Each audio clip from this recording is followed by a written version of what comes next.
Hello, everyone. We will just be giving this a few minutes to see if more people can join. I see people funneling in. Good evening. Welcome. Good topic tonight, guys. Passports. Not the kind we want, right? But the kind of passport that would make Stalin proud, really, is what we're going to look at today. It's going to be good times. I'm ready. I have my water and everything. I'm good tonight. It's going to be awesome. And I'm fired up. Hey, Dogs News. Anybody on DLive tonight? Are you guys, is anybody following from DLive? I'm just curious to know if I should keep putting the effort into the DLive or if I should just move over to some other platform. I don't know.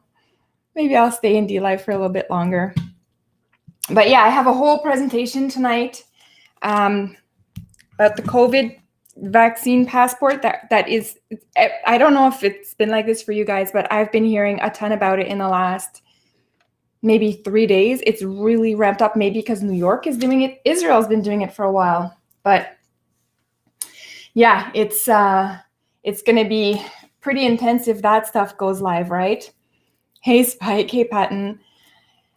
So hopefully we still have the ability to go against the vaccine passport. I'm not against the vaccine, trust me. If you guys want to get vaccinated, people want the vaccine, go for it. I'm not trying to impose my will on everybody. Just similarly to how I would hope somebody would not impose on me to get the vaccine in a free country. Do you guys remember, speaking of that, speaking of it's a free country, do you guys remember this when we were kids in Canada? I grew up in Quebec, Montreal, so but I remember saying this all the time as kids. Whenever you'd say something and then a kid in your class or at the park would get offended, we'd literally turn around and say, it's a free country, I can say whatever I want.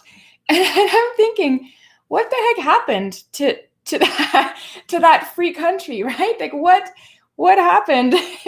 I don't hear that anymore. Now I hear, oh, don't say that, it's offensive. So anyways, but yeah. Oh, crazy times we're in, guys. Crazy times. All right. So, yeah. Hey, Lexi Decimal. Yes, Omerta. I am your history teacher. Unofficial history teacher. I'm sure that those universities don't want to be anywhere near associated with me. The university I went to did try to brainwash us towards socialism. And it's as I grew older, owned a business for a while, understood capitalism and freedom, and then I realized, wow, they really did try to brainwash us a little bit. And now it's far worse. I was in the 90s in university, but yes, hate speech is free speech. But that, yeah, you guys could see all of that. But see, this is truth right here on the screen. Hate speech is free speech. We should be allowed to say anything and everything we want. And I find people calibrate themselves that way, right? You say something really terrible once, and then you realize the reaction, and then you go, I'm not going to say that again, right? This is how we do it. But anyways, so yeah, crazy times all around happening right now. And if we get the vaccine passport implemented, that is de facto the end of our freedoms. And it's very sad to say, but maybe that's the way we're going to go for a while until enough people realize what's happening. But tonight, I'm going to cover with you what all of the problems with the vaccine passport, not the vaccine. Okay, YouTube, don't take me offline. I'm not talking about the vaccine. I'm talking about the passport, which is a political move. It's not a health move. So don't take me off.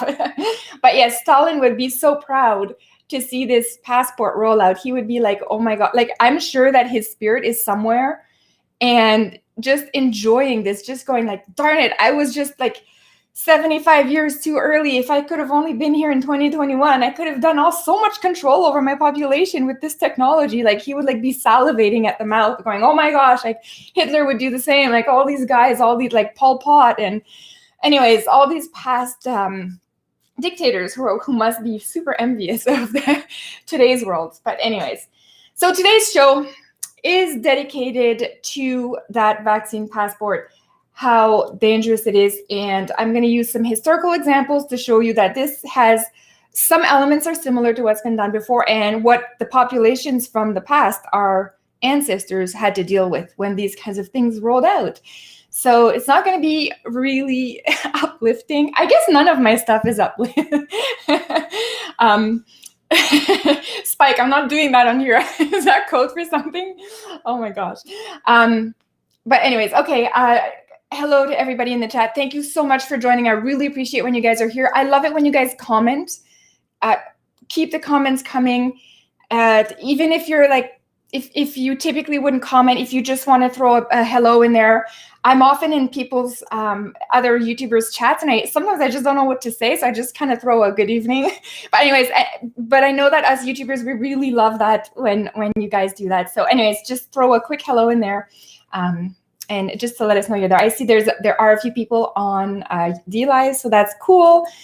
But hello, Jawad White. Hello to you. I hope you've had a great week. Linda, hello. And guys, I apologize for last week. I had to do, so you know that I'm growing a whole bunch of stuff. I have a whole garden that I grow every year. And this year we've like level 100 that garden, right? So I have way more varieties of so many vegetables. And when I started planting them in January, they were just like little things. They didn't take up too much space, but then they all grew and they kind of took over my whole entire sections of my house, and I couldn't move them outside. But last week we finally got our greenhouse going. So I was able to move everything, and we had to move everything out that night. So I needed to dedicate myself to my garden. The vegetable had priority over anything else because it needed to get done. So anyways, and the funny part is now I had to bring them back in because we have a frost tonight. So everything's back in because our greenhouse is not heated. So anyways, okay, enough about the greenhouse. You guys are not here about my vegetables. I know that. But let's get right into the vaccine passport now. So the thing I want you to understand is anybody who promotes the vaccine passport, who thinks it's a good idea, these are dangerous people. They are incredibly dangerous, and I cannot stress out. I'm stressed out. I cannot stress enough how dangerous these people are. And they're dangerous for different reasons. A bunch of them are just lemmings. They just don't understand. They have no concept of history. They have no ability to understand where this might be going in the future. They think it's just the vaccine passport for the COVID-19 and then it'll be it. And that's just for that. And there's no government's going to take any more power than that. Like, right. So in their own way, in their ignorance, they are dangerous because they are allowing such a process to happen in a free society. So that's the one portion. And then you have the other bunch of people who are just actually tyrannical. They just want to have the vaccine powers, the vaccine rollout, passport rollout, so they can take more power. So I find there's those two groups of people. You're either in the ignorant, not too sure what's up, but okay class, or we're going to do this on purpose so we can take more power. Hello from Toronto too. Yes, I'll share veggies with you, Queen.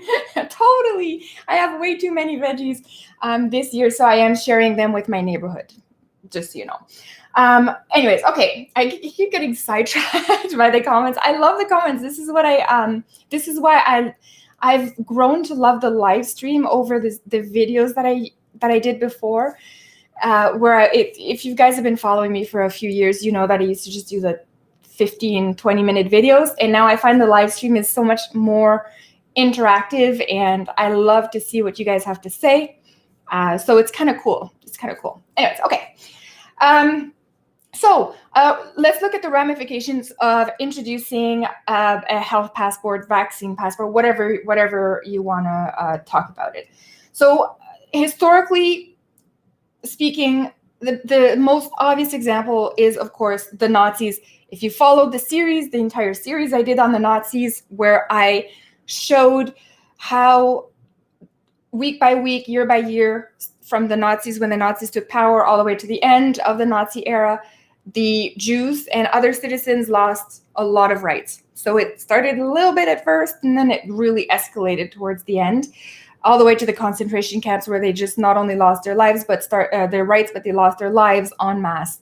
So we know what can happen when the government comes in and takes your freedoms one by one. And this is exactly how the Jewish population of Nazi Germany was targeted.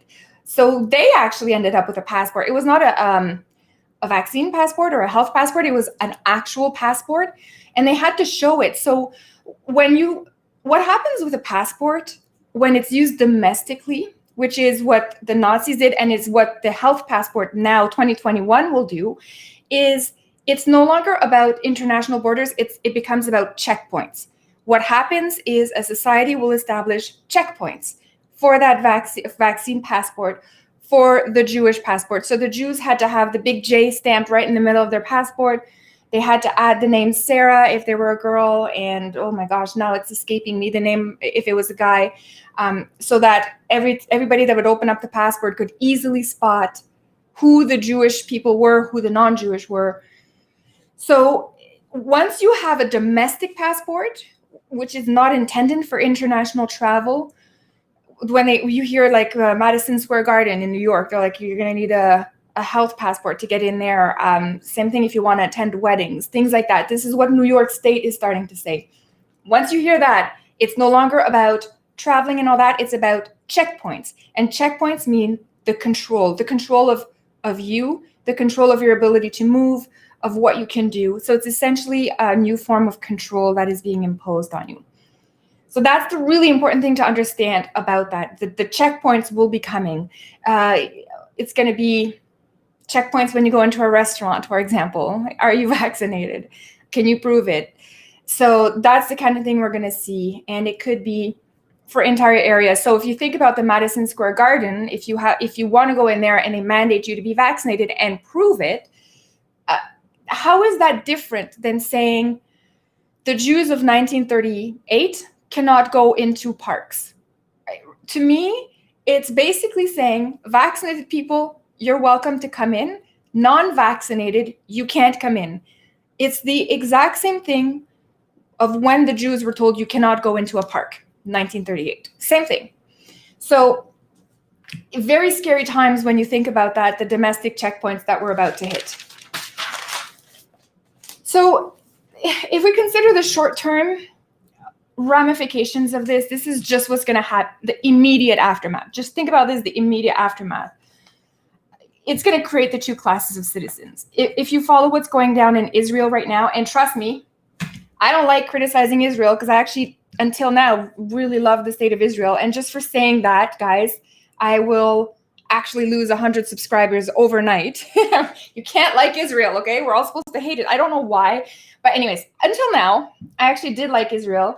But now I am vehemently opposed to what they're doing to their population, which is they've created that two category of people. They've created the vaxxed and the non-vaxxed. And the non-vaxxed people are having a really hard time just doing day-to-day things. And of all people, of all the countries in the world, how Israel ended up doing this is beyond me. It's almost nonsensical. Israel still has in its borders Holocaust survivors. And yet within their timeline, their lifetime, oh my gosh, I'm saying all the wrong words. Within their lifetime, these Holocaust survivors are now seeing their own government turning against them in Israel, which is supposed to be the safe place, right, for Jewish people, now going full dictatorship, using the Israelis as an experiment for the world. I heard they even want people manufacturing of the vaccine to be made in Israel. So, and we are starting to see, and you cannot find this on traditional media. You have to go to the alternate media like Rumble and BitChute and all those guys. They have a ton of videos from people in Israel trying to sound the alarm bell to the world. They're saying, look at what they're doing to us in Israel. And this is not just Jewish people. People of all faiths in Israel are starting to put out videos because they are alarmed. So the two classes of citizens exist today in certain parts of the world. Denmark is kind of doing the same thing. New York, we know New York, Israel, there's a couple other places that are starting this. We're starting to hear rumbles about that here in Canada. The health passports are coming. If you look at any article, look just randomly, and you'll find every few days there's an article talking about vaccine passports. So they're gearing us. They're oiling us before they bake us in a way. In Canada, that's kind of what they're doing. I don't even know if that's an expression, guys. Like, I don't know. Sometimes they say the stupidest things. Anyways, it's why I could never be employed in academia. Because can you imagine me as like an actual history professor? I couldn't stay serious for like a 2-hour lecture. I would go nuts. But anyways, okay.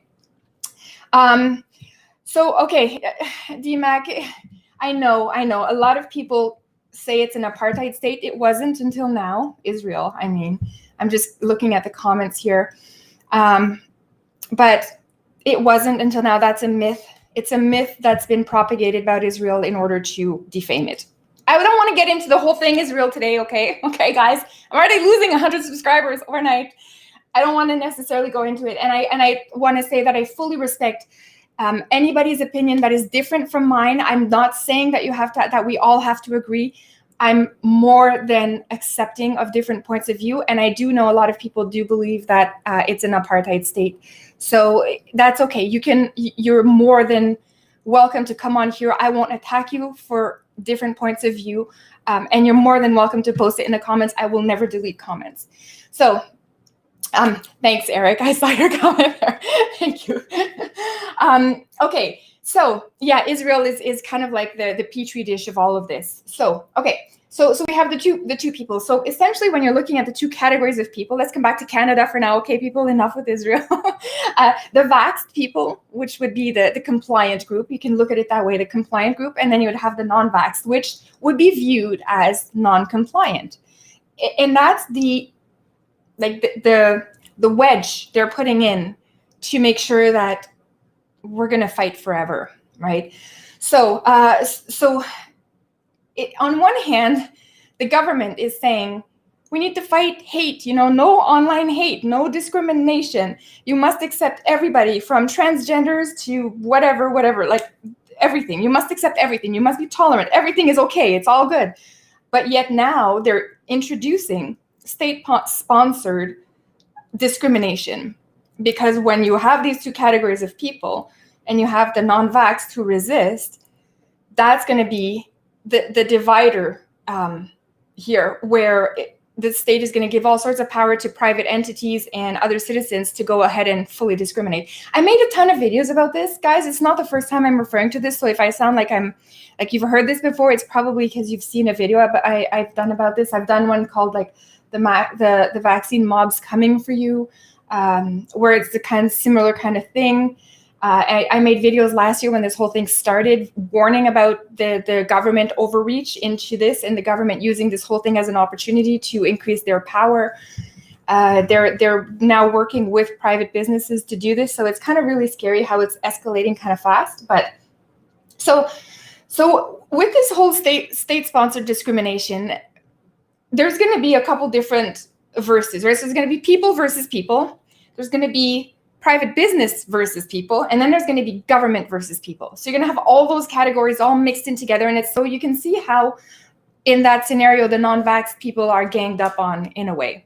So if we talk about people versus people, so to turn the vaxxed people against the non-vaxxed, I think one of the strategies the government is doing right now, and we're seeing it in lifetime, it's actually happening, but they're telling people, okay, so I know you got the vaccine, but you still have to wear the mask. You still have to social distance. You still have to stay in lockdown, because we want to make sure that that as many people as possible are vaccinated before that happens. So this is a strategy before you can take off the mask and resume your life if you want. This is a strategy to pit people against people, because now the vaccinated people are going to start to turn towards the non-vaccinated and blame them for the loss of their own liberty. So it's kind of clever in a way of the government to do this, because instead of the government, instead of us all looking at the government going, you're all crazy, you all lost your mind, and you're all fired, we are going to re-elect a whole bunch of new people that are going to be freedom lovers.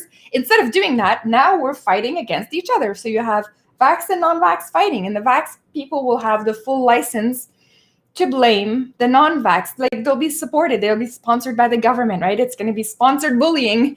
So just like we saw with the mask is another a form of bullying. If you don't wear the mask, you get the dirty looks, you know, you get arrested, you get thrown out of stores.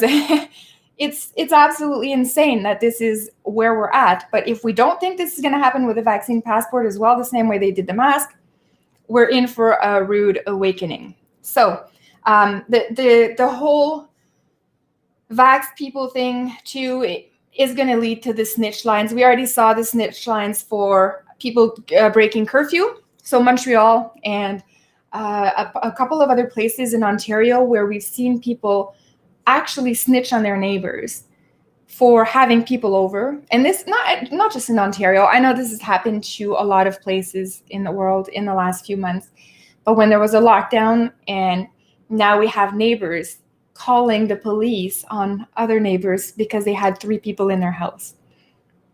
Madness. How we are allowed to get to this point is incredible, given that we claim to be so superior to our ancestors. We claim to be smarter. Oh my God, we're never going to repeat those mistakes. But look at us now, right? So it's going to be the same thing with the vaccine. There's going to be some kind of a snitch line somewhere. There's some way to snitch on people who haven't had the vaccine. It's going to be, I don't know, government too. Government's going to be monitoring all of this. It's very possible. This is me hypothetically thinking of what could happen, but I could foresee some form of a paramilitary group being formed and deployed out to do things to harass the anti-vaxxers or the non-vax. I shouldn't say anti-vaxxers, because a lot of us who don't want the COVID vaccine, we're not anti-vaxxers. We want the measles vaccine. We want the other ones, the MMR, whatever, rubella, whatever it is. We want those vaccines that have a 40, 50-year history of proven records. We're just a little hesitant, and that's why they call it the vaccine hesitancy. They expect you to just be like, no, you're good, we're good, we're going to take the vaccine. Like, put it right up here in my arm, I'm ready. Like, no trials, no nothing. I'm the trial. Okay, cool, yeah, vaccine. And then they criticize you when you say, wait a sec, can we just think about this? So they blame it on vaccine hesitancy and all that. But these paramilitary groups would operate similar to the brown shirts that Hitler had. I know I always go for the Nazi example because I have a strong knowledge of the history of Nazi Germany. But okay, let's take a communist example for the KGB. The KGB would have done the same thing. So they would have been going into the streets, and they would have been like roughing up people who were non-compliant, right, which is our non-vax category. So I think the Gestapo did that, the KGB did that, Stasi did that in East Germany after that. Whatever what's the Romanian one? I know a lot about the Romanian one too. I can't remember their name. Mentioned them 2 weeks ago on the stream. But anyways, those guys, the brown shirts, they would go and rough people up. I could see that happening. I could see intimidation for non-vaccinated people coming up soon. They come to your door at night. They ring the doorbell 18 times during the night, or it always starts out annoying but non-violent, then it escalates towards violence, and then it can go full-blown to murder and abduction in the middle of the night, and you end up shot in a ditch somewhere, right? All of these things are things that we've seen done before by humans to other humans under the banner of control, warfare, anything like that, right? Power. That's what they do. And we are going to go there too. We're going to go into that kind of thing. So, okay, I need to, I don't know how people can do this for 2 hours. But yeah, I know Mr. Alice, that people think the vaccines are causing damage, but when you think about polio, it's been virtually eradicated.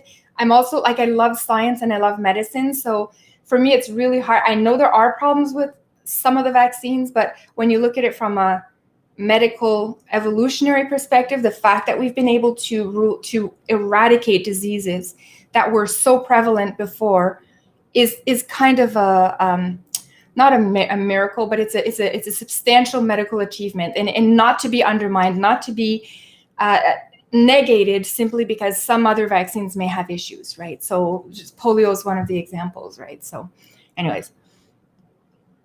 If you have allergies, yeah, I can see how you can't take the vaccine. Okay. So I don't know what happened in 1986. I don't know what you guys are talking about. Yeah, it's possible. Yeah, vaccines have been corrupted, especially this one, for sure. But anyways, okay. If we think about private business versus people, so this vaccine passport will allow the government to give private businesses unprecedented rights over all sorts of stuff in your life, things that we probably haven't even thought of, but that are coming. So let's think about. Now businesses have the right to refuse service. So if you have a grocery store, you're a private business, you can do whatever you want, right? But now you have the ability to refuse service to people who are not vaccinated. So you could choose to do it, but if you do it, you're in your right to do it. Similar to hiring practices. What's going to happen with all the hiring? If you have two candidates, you're not supposed to discriminate. So this is the Canada I grew up in would have said, okay, we actually don't care about race, whatever, disability, whatever. We care about, are you competent for the role you're applying for? And if yes, we will give this job to the most qualified candidate, regardless of religion, race, disability, sexual orientation, any of that stuff. That's the Canada I grew in, and that's how I saw everything around me as I was growing up. Now, I think we're going back towards a form of racism against white people from what I'm seeing happening in schools, seeing what my kids are exposed to. So that's another danger in itself. But you could see now with this whole vaccine thing that they could actually say, oh, well, we have a vaccinated candidate and a non-vaccinated candidate. Maybe the government's going to give us more grants if we take 100% vaccinated candidates, so we'll just pick that one. These are realities that we absolutely have to consider when you're looking at implementing crazy stuff like this. Yeah, you might be the most benevolent person in the world, like your Mother Teresa. Although, yeah, you guys are going to go off on me about that. She wasn't benevolent, Julie. Okay. You could be Jesus, right? And implement certain things with the intent that they're going to be used for good. But then you'll have somebody use them for bad, right? The chlorine, it was invented with the idea of disinfectant, but then somebody used it to gas people in the First World War. So there's always a good and a bad, right? The syringes were invented to properly administer doses of medicine to people in a clean way, in a septic way, right? But now you have people shooting up drugs with them. You have people using them to drug other people against their will. All these things, there's always a good and a bad. So anyways, so you might be the most benevolent person right now thinking, oh, it's just a health passport, okay? It's just a health passport. We're going to be okay. But the reality is it never ends up that way. It's never always used for good. That's utopia. Those are people who don't understand life, who think that way. This is the same people who think communism is still good. So, okay. Other things to think about is, what about the insurance companies? What are they going to do? Are they still going to pay out your life insurance if you die, but you didn't get vaccinated? Are they still even going to give you life insurance? Will you lose your benefits? Are you going to lose your workplace benefits if you decide not to get vaccinated? All these things are things that I think people don't often think about, but are ramifications, ripple effects, things that you end up having to deal with when reality hits that you've now implemented a COVID passport, like a vaccine passport, right? So bank loans, all these things could become problematic in the future. If you look at government versus people, that's the whole 20th century in a nutshell, government versus people. Once that happens, you actually experience the full loss of your privacy, the full loss of your freedom. They'll the government might start implementing taxes against the non-vaccinated people.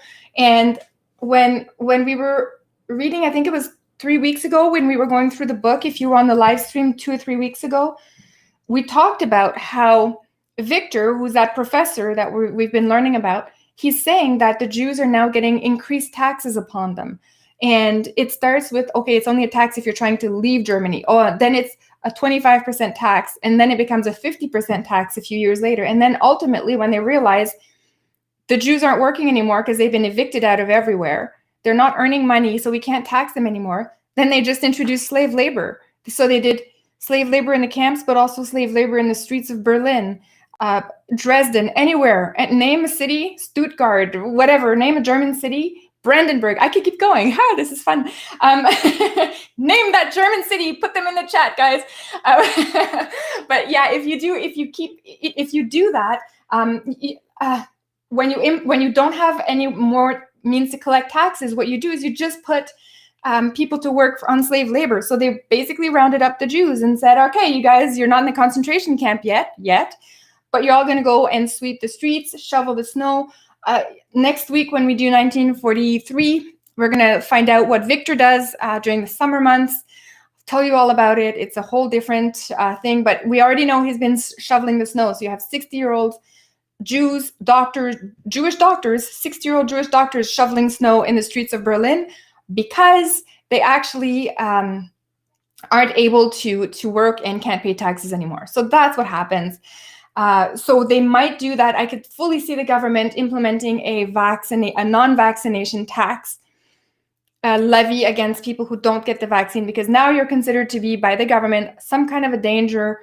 Therefore, you should pay more to make sure that if somebody gets sick because of you, now the government has enough money to pay for it all, right? So, yeah, they're gonna steal more from us. Oh, I did my taxes. I didn't do them. My husband's doing them because I get so angry when I have to do taxes. So I was working on that a little bit, but then he's taking over most of it so that I can keep my anger to a minimum. But oh boy, tax season just gets me irked. I really hate it. Anyways, okay. So when you think about this, the vaccine passport, it's also the de facto introduction of forced vaccination. So it's not just about the health passport. It's not just about everything we've already talked about. You're now dealing with the reality that the government has given themselves the right to inject your body with pretty much anything they want. And that brings to me long-term consequence issues, right? We have to think about long-term as well. We just covered the short-term. Now let's look at the long-term over this. I was thinking, like, my mind is very sci-fi driven. I love that kind of stuff. You guys know that I used to watch the X-Files and all those kinds of crazy shows. And I think about this and I'm thinking, what about now that we are allowing the government to put a vaccine in us without question, like we're just like, okay, we'll let this leave go. What if in 10 years, for example, they come back and say, look, you guys, you've been moving around too much and the climate change is really bad now. So you need to get injected a climate tracker. So we're going to put a tracker in everybody, mandatory tracker, right? They already have the precedent of the mandatory COVID vaccine under their belt. So now they're more brazen. They're more in your face about it, because that's what happens. The more power a government gets, the more overt it becomes and the more in your face and crazy they do things to you. So this is what's going to happen. Like, let's inject everybody. You have to have your mandatory climate tracker in you. And if you go more than 30 kilometers in a week, for example, we're going to impose more taxes on you. You're going to get a fine, but you must get your climate tracker. So injected. We're just going to put it like right between the bones here. It's going to be painless. Just do it at a clinic. It's going to be easy. Just right here. Just guys, go ahead. Okay. Climate tracker. Are you guys okay with that? Why do we think it's going to stop at the passport, right? The vaccine. Another example, what if they do something like, I was coming up with these crazy names too, like Operation Eugenica. What if they decide to do that? For example, this is Julie made up crazy theory, but just reminder that Julie also knows a lot about history, so not so crazy. Do you like how I talk about myself in the third person? As I say, I'm not crazy. Okay. So imagine if they say this, like, okay, so the women who are not vaccinated cannot become pregnant. You're not allowed to carry a child into this world. You must be vaccinated in order to do that. So now they'll say, you either have a choice. You can either get the vaccine or you can get sterilized, which is a lot of the stuff that they've done in the Nazis most famously, but also we know that the commies just killed people. They didn't bother dressing it up. They just killed people. Whereas the Nazis were more like, let's put this under the eugenics category and say, oh, we're going to take these people who are kind of mentally slow. We don't really want them in population, so we're going to hide them for a while. And eventually we're just going to tell their families that they died. But what they would do is they would actually kill them. The doctors were encouraged by the Nazi Party and actually paid by the Nazi Party to kill the undesirables of society. But they would issue letters to the family saying, "Oh, we're so sorry, but your family member died in our care. Like it was a nice, easy death. Like it was natural, right?" But this can happen again. This can happen again. This is why I said the communists, they didn't care. They just killed. It was like middle of the night, killed, right? The Nazis disguised it a little bit better. They tried to make it look more, they tried to make their killing seem more palpable, which was like, it's crazy to think about. But anyways, so imagine if they did that. If with the COVID passport, now we all have the vaccine, but those undesirables of society who didn't get the vaccine, make sure that they don't get pregnant. Make sure that the women can't get pregnant, so sterilize them because they didn't get the vaccine. That's another forced intervention on your body, right? And what happened to my body, my choice? That's a whole thing. My kids, they joke about this all the time because they keep hearing the pro-abortion agenda of the schools is always my body, my choice. My body, my choice. I can do whatever I want. It's my body. So my kids have learned that in school. So when they hear about the vaccine and that it's almost mandatory at this point, they actually ask me, but Mom, what happened to my body, my choice? And that's a really good point. What happened to my body, my choice? All of a sudden, that's not an option anymore. Didn't we hear that for like 15 years? My body, my choice. It's almost like a chant. But now all of a sudden, no, your body, but not your choice anymore. You should get the vaccine. So I could see this like let's go even crazy. Take the crazy and kick it up level 100 crazy, just like my level 100 garden out there. Okay. Imagine this. Imagine if the climate hysteria gets so out of control, insane, that the government says, okay, guys, we need for all humans in Canada, let's just pick on Canada, Canadians, you need to sleep for 6 months. You all need to be in some kind of a comatose state for 6 months so that you're not using energy, you're not using up oxygen, you're not killing things, whatever, because we need the wildlife to have a chance to respawn in a way, right? We're trying to get that respawn. I sound like I'm in Minecraft. But anyways, let's say, for example, we killed too many foxes and too many moose. So we need for them to respawn. The only way to do that, Canadians, is for all of you to take this vaccine that will make you sleep for 6 months. Will make you hibernate, kind of like the bears in Canada. You guys are all going to hibernate. Like, what's to stop them from doing that? If they decide they need our bodies to be in a coma state for 6 months, what's going to stop them, right? We already told them they can have our bodies for whatever vaccine they want to push on us. That's totally acceptable. What's going to stop them from doing that? Absolutely nothing. So this is where you can see that the dangers of the health passport are not limited to the immediate aftermath of the implementation of such processes. It really becomes the long-term ripple effect of how you're setting precedents, blueprints are being formed. We're showing the government how compliant we're going to be with this. And we're doing all of this semi-willingly for the most part. The people who are against it are not so vocal yet. I think that the time will come. We'll wake up, and a lot of people will wake up soon. I'm thinking it's going to take a few years, but a lot of people will wake up. But this is the insanity of allowing the government to take our freedom, our privacy, our body, everything we have, and to do it in cahoots with the private industry, to give them the reins, and then to compensate the people who are going to be tattletaling on us. This is the issue of what's happening, right? This is the true danger of all of this. And really what ended up being why this whole thing is so abhorrent to me, and I think to a lot of people, I think you guys, most of you in the chat here would absolutely agree, but the data shows that we have, if you get sick from COVID-19, you have a 98% chance of recovering without hospital intervention or anything, just recovering if you're under 60. So why we're doing this for such a big thing, for such a big response for such a small contained thing that is not so much of a threat. I'm not saying COVID doesn't exist. I actually believe the coronavirus exists, but to have this kind of a response, the loss of all of this for something that we now know has a survival rate of 98% is so extreme. But I think people don't know, they don't understand that we have that kind of a survival rate because we've been hyped up in the media. So yeah, we need a vaccine to prevent the spread of tyranny. That is true. Unfortunately, there is no vaccine, but there is something called free speech. And that is what's going to save us. It's going to be the free speech, right? So this is this is where we need for as many people to try to speak out and put small actions together to just start fighting this this level of tyranny. I saw in the comment section go by really fast. Somebody put in there that in Quebec we had the Mon corps, c'est mon corps.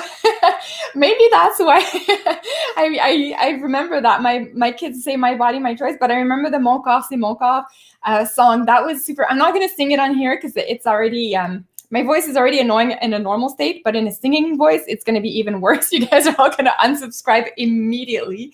So I'm not going to do that, but I do remember that song was pretty funny. It was more of a song for warding off unwanted sexual advances. That was the goal of that song. But yeah, the idea is your body belongs to you. Therefore, you shouldn't be told what to do with it.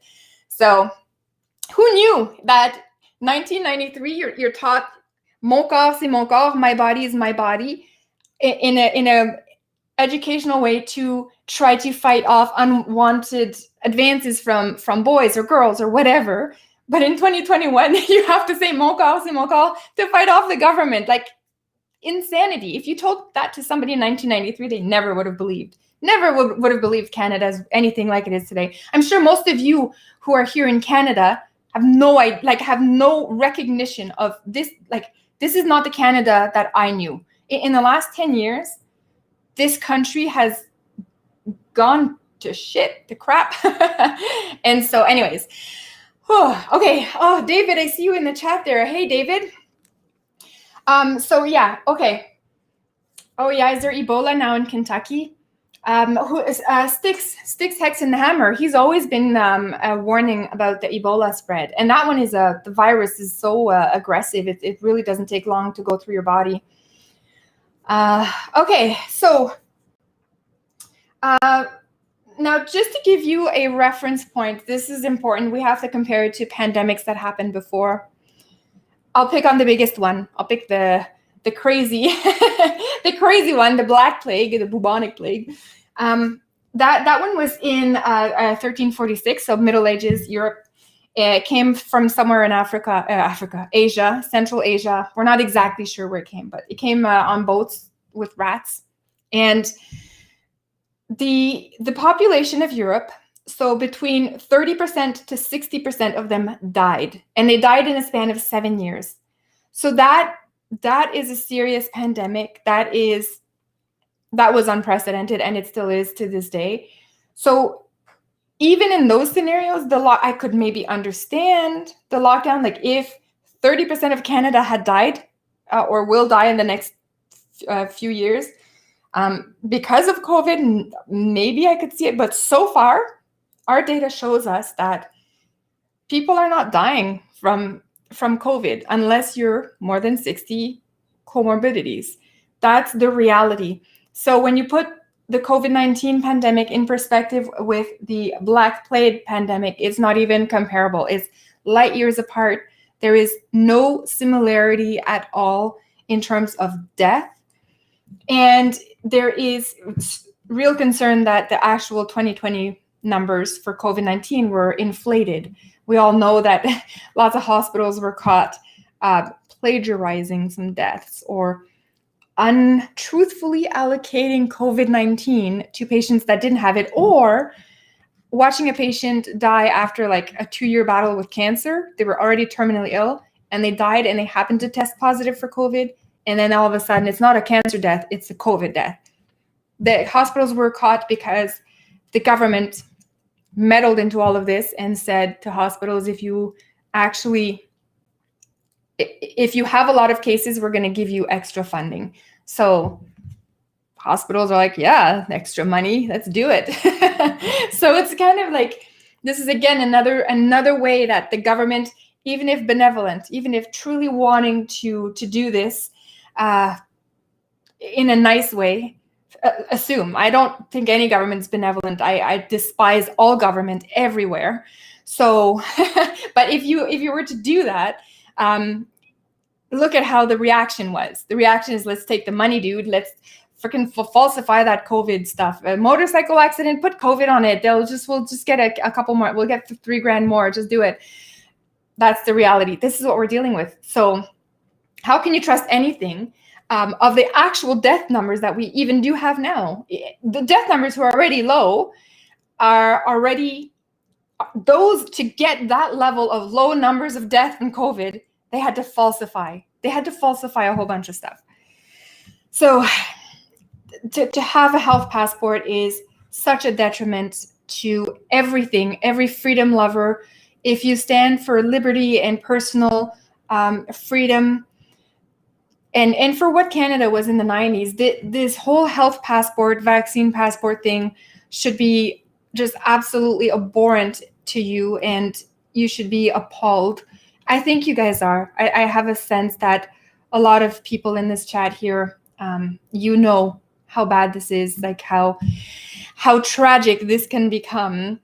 But hopefully we can wake up a few more of our patriot Canadian patriots to get on to this.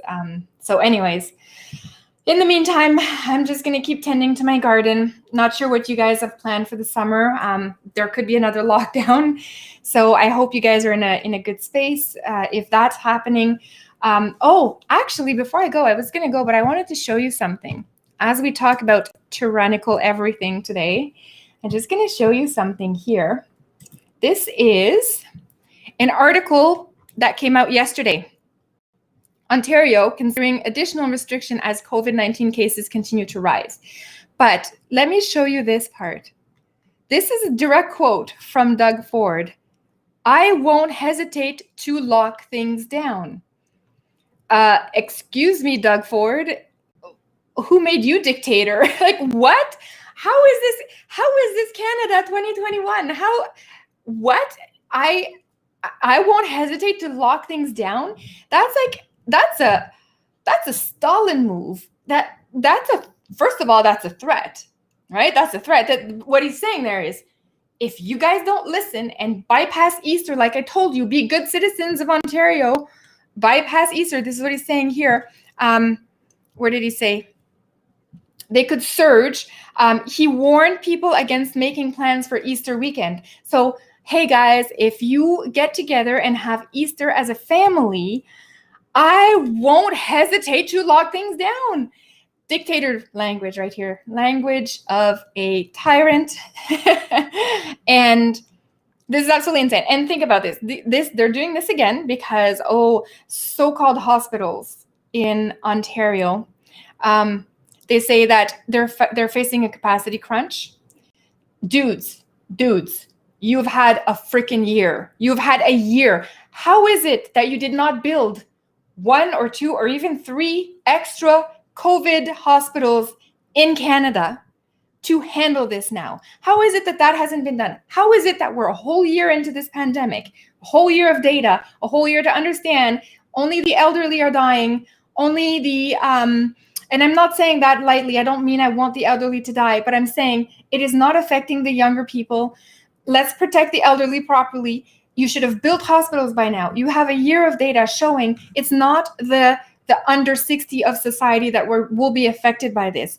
So after a whole year of data, after a whole year of doing nothing, telling us it's the end of the world, you know, we need to screw our economy, 7 days to Sunday. What is the expression? Frick, I don't even know, but you guys know what I'm trying to say. If you've had a whole year, you've just demolished the economy during that year, but yet you couldn't build 2 COVID hospitals. Like really, like actual hospital. I'm not talking about a tent in a parking lot. Dude, you stole billions of dollars from us. Not just you, Trudeau, the federal government, Kenny over out there in Alberta, all of you guys, the one in BC, all of you guys stole. Quebec, how many taxes are you guys going to pay now? You guys stole our money. You borrowed, you printed money, you borrowed money from future generations, and you've inflated. And all of that, you put commercials out on Facebook and on the radio, but you couldn't build a hospital, 2 hospitals dedicated to COVID, where we would just send all the COVID patients there. Like insane, complete mismanagement. So now we want this government. Let me unshare here so you can see my true dramatic face here all the way. But we want this government who mismanaged the federal government, all provincial levels of government, all the way down to the main your mayor. You want these people to now manage a health passport. These people who have effed up this entire year, changed their minds, changed the goalpost, relied on faulty data, lied to us. And we want these people in charge of a health passport, in cahoots with now sharing our information with the private sector, the private businesses. This is madness. This is where we should be like, okay, yo, guys, governments of the world, you've been grossly incompetent in the last year. We're not going to let you take over this passport deal. You're not doing passports. We're not having internal checkpoints in our societies. Passports are for borders. Go and fix the borders, especially you guys in the States. Oh, I feel bad for my friends in the States because, anyways, that's a whole different story. But they've had a year. They've shown us what they can do. And after a whole year, they still have nothing to show. They're still just going with the mask. They have nothing built, no infrastructure, no plan. I can't even get vaccines out on time. Not that I want vaccines personally, but couldn't even get that right. They've messed up, they've fumbled, and it's cost us billions of dollars. And we would want them to take care of our health passport. We want them to implement health passport. Nuts. Absolute insanity. So anyways, okay. Hopefully we'll prevail. Keep the free speech up. Keep trying to wake up friends if you can. I think we're going to win this in the end. We have to stay positive. This narrative is starting to fall for them, so it's good. But once we understand the true damage of these health passports, we now know it's a bad idea to go anywhere near this. And I'm hoping that we will all join together and start fighting for this. Fight for freedom and fight against these stupid health passports. Unacceptable in any free society, which Canada, it's a free country, right? So anyways, guys, okay. Thank you so much for staying with me this whole time. And I will catch you in the next video. I'll see you next week. Bye, guys.